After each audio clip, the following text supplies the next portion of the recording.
Ok. Aí a gente vai para o sétimo aspecto, que seria apreciar diferentes manifestações teatrais. Aqui é basicamente o reconhecimento de vocês quanto os diferentes tipos de teatro. Então a gente começa um pouco mais no clássico, né? O teatro italiano, por exemplo, o teatro europeu, se a gente for ver por um lado mais geral, né?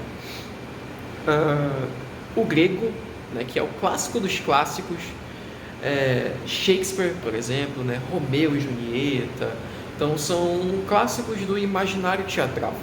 Mas não existe só isso, né? Como eu já falei para vocês, tem o teatro tecnológico que utiliza de meios tecnológicos para fazer esse processo criativo dos personagens, ou então do cenário, ou da narrativa como um todo. Existe também os monólogos, que no caso seriam apenas um ator, atriz, interpretando um personagem, e só ele faz a peça, literalmente. Só ele está ali interpretando e dramatizando, né? Seria um monólogo. Tanto é que mono vem de um, né? Além disso, nós temos as peças com diferentes gêneros textuais e gêneros literários também. Tem o romance, as peças de romance, as peças de terror, as peças de horror psicológico, como por exemplo é o caso de Apotegma de Rom. Cada gênero possui a sua especificidade e não pode ser tirado esse aspecto único desse gênero, porque isso acaba mitigando o que ele é de fato, né?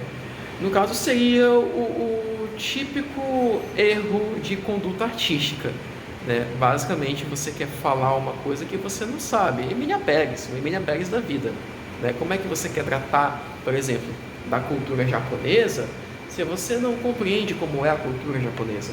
Assim a gente pode tirar um exemplo das peças por gênero. Eu não posso fazer uma peça de terror se eu não sei quais são os elementos do terror. Não posso fazer uma peça de romance, e quando eu digo romance no sentido puro do romance, sendo que não tem casais. Seria uma peça de amor próprio, mas amor próprio seria um romance? Então não tem como, né? Nós temos também teatro de rua, o teatro de fantoche, teatro de sombras. Temos as performances teatrais, né, que são aquelas que utiliza-se a música. Temos os teatros gravados, né, são teatros que não são abertos ao público e eles são peças gravadas, né, em forma de documentário mesmo. Então essas diferentes manifestações teatrais elas também são avaliadas nos jogos teatrais.